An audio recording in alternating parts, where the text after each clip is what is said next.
Alors, les concessions, un mot important, notamment dans le relationnel et dans le couple. Moi, j'ai envie de vous dire, et je le dis tout le temps à mes clients, les concessions, c'est pour les cons. Alors pourquoi les concessions, c'est pour les cons? Alors, ça fait sourire quand je dis ça, mais vous allez comprendre. La concession, c'est quoi, Christophe, finalement? Alors la concession, c'est quand on fait quelque chose pour faire plaisir à l'autre. Donc c'est vraiment quelque chose que vous faites un petit peu à contre-cœur.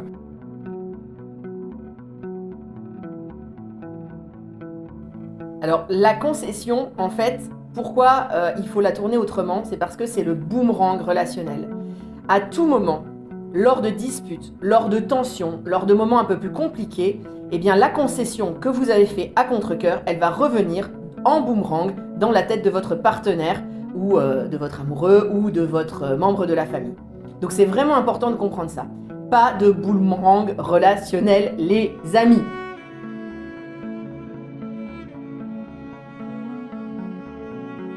Alors ici, Christophe va vous parler d'un exemple de notre vie quotidienne qu'on a vécu et qui était vraiment, qui pouvait vraiment tomber dans la concession.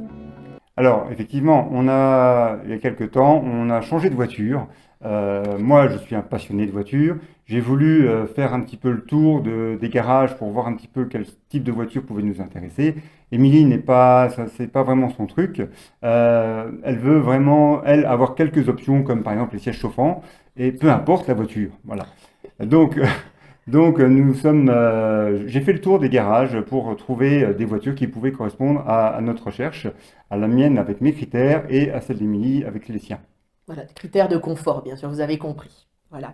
Et donc, un jour, Christophe est revenu vers moi en me disant: ah samedi, j'ai vu que tu ne travaillais pas, qu'on avait cette journée de libre. Et donc, je me suis permis de mettre 3 rendez-vous dans 3 garages différents pour aller essayer les 3 voitures qu'il avait sélectionnées.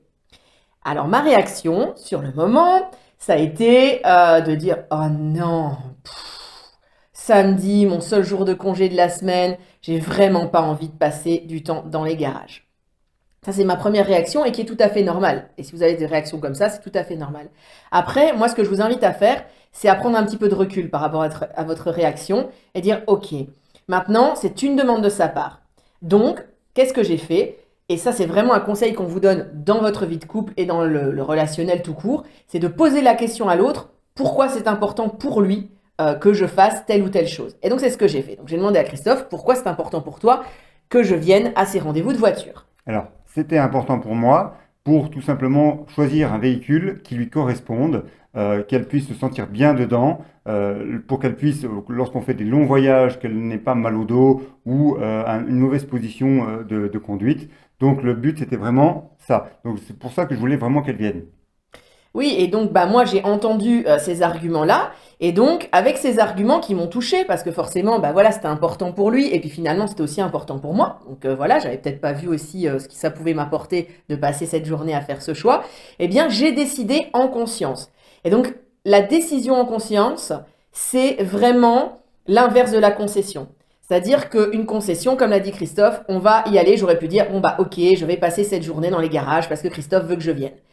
Qu'est-ce qui se serait passé à ce moment-là? Je me serais levée le samedi matin avec une énergie de merde, soyons clairs, à tirer peut-être même la tronche, en disant: oh là là, ça y est, on va se taper 3 garages alors que j'ai pas envie d'y aller. Vous voyez, l'énergie est là, et c'est une énergie plutôt plombante. Et pour tout le monde d'ailleurs. Et pas que pour moi, pour Exactement. Christophe et pour la famille. Par contre, là, j'ai fait un choix en conscience en disant: ok, Émilie, tu as compris les arguments de Christophe. Et donc, tu décides en conscience de passer cette journée en famille, avec lui, à aller choisir les voitures. Ça a tout changé. Parce que du coup, le matin, on s'est réveillé, j'étais de bonne humeur, j'étais engagée dans ce que j'allais faire, puisque c'était un choix que j'avais fait en conscience. Et donc, on a passé une super journée, on a choisi une super voiture. Voilà. Donc ça nous a permis vraiment d'être alignés, d'être vraiment ensemble et pas l'un contre l'autre. Et du coup, faire des concessions, c'est vraiment quelque chose qui va être négatif à tous les points.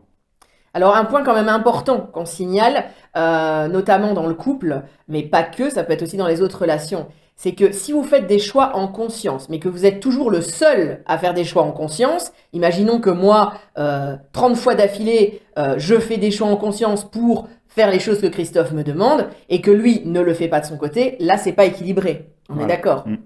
Donc l'intérêt, c'est vraiment de faire aussi attention à respecter chacun les choix de l'autre et le fait que voilà, moi j'ai accepté en conscience d'aller à cette journée. Eh bien, peut-être que la prochaine fois, quand je demanderai à Christophe de m'accompagner promener mon cheval, ce qui ne le ressource absolument pas, mais moi ça me fait du bien.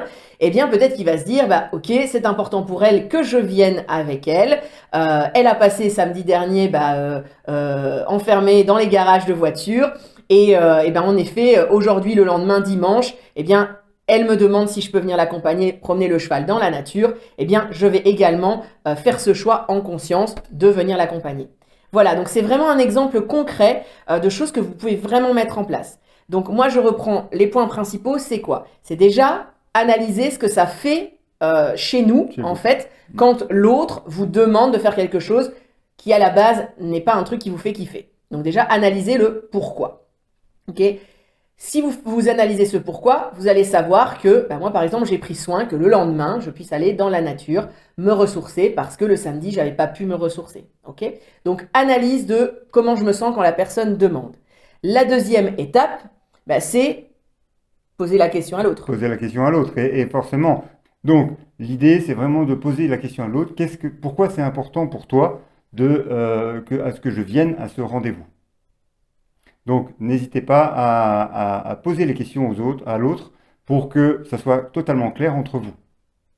Oui, et la troisième étape, eh bien, c'est d'analyser les arguments de l'autre, de voir si c'est OK que ces arguments nous touchent et que c'est OK pour nous de faire ce choix en conscience.